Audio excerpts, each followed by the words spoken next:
भरत तिवारी एक ब्राह्मण नहीं थे। ब्राह्मण के साथ साथ वो समाज के हर व्यक्ति से उनका जुड़ाव था। जब भरत तिवारी की जब गोली मारा गया तो सबसे पहला विरोध करने वाले विश्वामित्र सेना थे। सब पिछड़े व्यक्ति और दलित और गरीब लोग थे, उनके लिए रो रहे हैं। भरत तिवारी का इतिहास कभी भी क्रिमिनल और गुंडा का नहीं रहा है। जिस तरह से काउंटर कर रही है उसको हम सराहना करते हैं, ये बहुत अच्छी चीज है। उसको एकदम जांच करना चाहिए और कड़ी से कड़ी जो दोषी है उसमें सजा देनी चाहिए। जहां वामन अवतार हुआ वो बक्सर धरती है।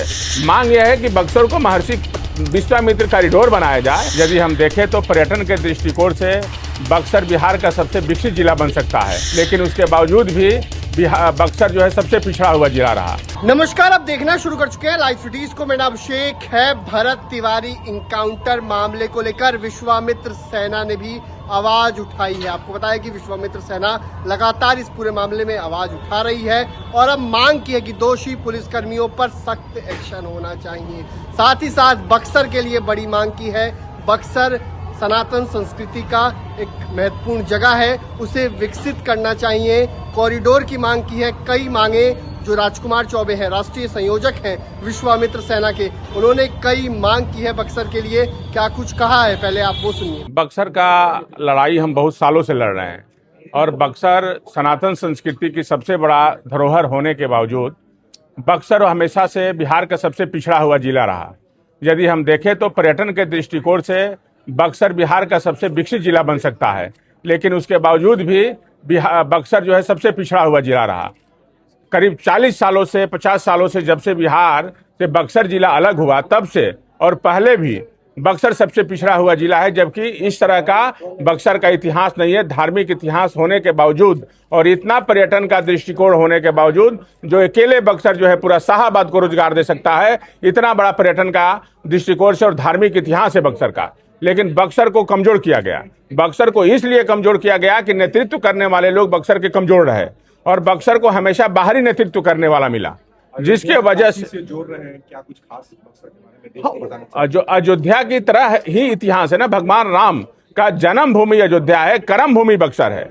जहां से मर्यादा पुरुषोत्तम बनने की जो है उपाधि मिली भगवान प्रभु श्री राम को, वो धरती बक्सर है। जहां से माता अहिल्या का उद्धार भगवान के चरण कमलों द्वारा हुआ, वो बक्सर है।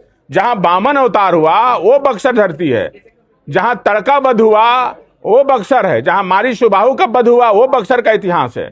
और मांग यह है कि बक्सर को महर्षि विश्वामित्र कॉरिडोर बनाया जाए और दुनिया को दिखाया जाए कि बक्सर का धार्मिक इतिहास को एक जगह दिखाया जाए और बढ़िया और सुंदर कॉरिडोर काशी की तरह बनाया जाए और बक्सर को भव्य बनाया जाए। और बक्सर बिहार का गौरव है। इस तरह से धार्मिक राजधानी बनाने की हम मांग करते हैं बक्सर को, बिहार की धार्मिक राजधानी। ब्राह्मणों नया जो है एक ये बन गया है कि ब्राह्मणों को गाली देना है। तो ब्राह्मण को गाली देने का मतलब कि सनातन संस्कृति को कमजोर करना। तो ब्राह्मण को गाली यदि दिया जा रहा है तो ये कहीं ना कहीं सोची साजिश है। कौन अपमान कर रहे हैं? जीतन राम मांझी पे सवाल है। देखिए, हम किसी व्यक्ति का नाम नहीं लेंगे, लेकिन लेकिन नाम नेता के साथ साथ तमाम तरह के लोग भी ले रहे हैं जिनको कोई नहीं जानता है, वो भी ब्राह्मण को गाली दे रहा है। अच्छा, भरत तिवारी इनकाउंटर मामले में आपके विश्वामित्र सेना क्या करेगी, क्या रणनीति? देखिए, महासभा भी वहां होने विश्वामित्र सेना जो है, जब भरत तिवारी की जब गोली मारा गया तो सबसे पहला विरोध करने वाले विश्वामित्र सेना थे। हम मानवता की समरसता की बात करते हैं, हम सबको लेके चलते हैं। भरत तिवारी एक ब्राह्मण नहीं थे। ब्राह्मण के साथ साथ वो समाज के हर व्यक्ति से उनका जुड़ाव था। आप जाइए जवैनिया गांव में, सब पिछड़े व्यक्ति और दलित और गरीब लोग थे, उनके लिए रो रहे हैं।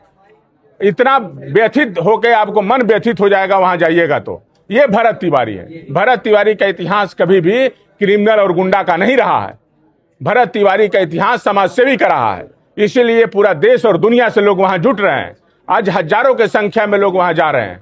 तो भरत तिवारी जो है एक ब्राह्मण नहीं थे, वो सबके लिए समान रूप से काम करने वाला व्यक्ति था, जो सबके लिए मरता था। सुबह शाम उस गांव में जाता था, पूछता था कि आपके घर में खाना बना कि नहीं बना, आपके घर में लाइट आया कि नहीं आया, आपकी पानी की समस्या कैसे दूर होगी।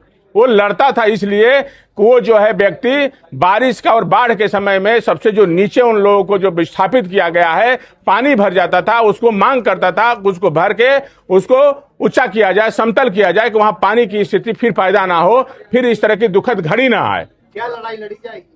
विश्वामित्र सेना सरकार ने न्यायिक जांच का आदेश दे दिया है तो सरकार पे हम लोग भरोसा रखते हैं।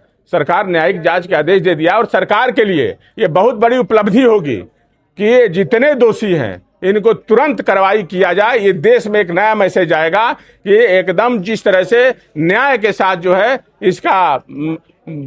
इनका अपना भारत तिवारी का जो है न्याय के साथ उनका न्याय हो। जीतन राम मांझी कह रहे हैं कि जो पिस्टल दिखाएगा वो तो मारा जाएगा ना, पुलिस तो कार्रवाई करेगी ना, पुलिस हाथ में चोट थोड़ी ना पहनेगी। नहीं पर एक जाति ने कहा कि उसके लिए इतना हंगामा थी, दलित मरते हैं तो कोई बात नहीं। क्या दलित मरते हैं तो कोई बात नहीं होती, मरते हैं तो उसे हीरो बनाया। दलित मरते भी हैं तो उतना ही दुख है। हमारे हिंदू भाई है, हमारा सनातनी है, हमारे लिए उतना ही दुख है, हमारा भाई है। यदि उस तरह की उसकी घटना होती है तो ये दुखद है। इसको सरकार को संज्ञान में लेके उसको एकदम जांच करना चाहिए और कड़ी से कड़ी जो दोषी है उसमें सजा देनी चाहिए। हम ये मांग करते हैं। ये हम ये नहीं कहते हैं हर व्यक्ति जिस तरह से घटना उस व्यक्ति का होता है सबको उसी तरह से सजा मिले जो उसमें दोषी है, लेकिन ये व्यक्ति आतंकवादी नहीं था, ये व्यक्ति बदमाश नहीं था, ये व्यक्ति क्रिमिनल नहीं था, इसका बैकग्राउंड क्रिमिनल का नहीं था, सबको सेवा करता था। क्रिमिनल को आप करिए ना, अच्छी बात है, सरकार पहल कर रही है, क्रिमिनल गुंडा को जिस तरह से काउंटर कर रही है उसको हम सराहना करते हैं, ये बहुत अच्छी चीज है। लेकिन जो आदमी समाज सेवी के रूप में काम कर रहा है तो यदि वो विक्षिप्त भी है तो आप उसको पकड़िए, उसको सजा दीजिए, जेल में डाल दीजिए। तो आपने सुना कि बक्सर के लिए बड़ी मांग की है, साथ ही साथ उन्होंने कई अन्य मुद्दों को लेकर भी कहा है। भरत तिवारी इनकाउंटर मामले को लेकर साफ साफ कहा है दोषी पुलिसकर्मियों पर सख्त एक्शन होना चाहिए और जल्द एक्शन की मांग की है। बने रहिए लाइव सिटीज के साथ, हमारे यूट्यूब चैनल को सब्सक्राइब करिए। धन्यवाद।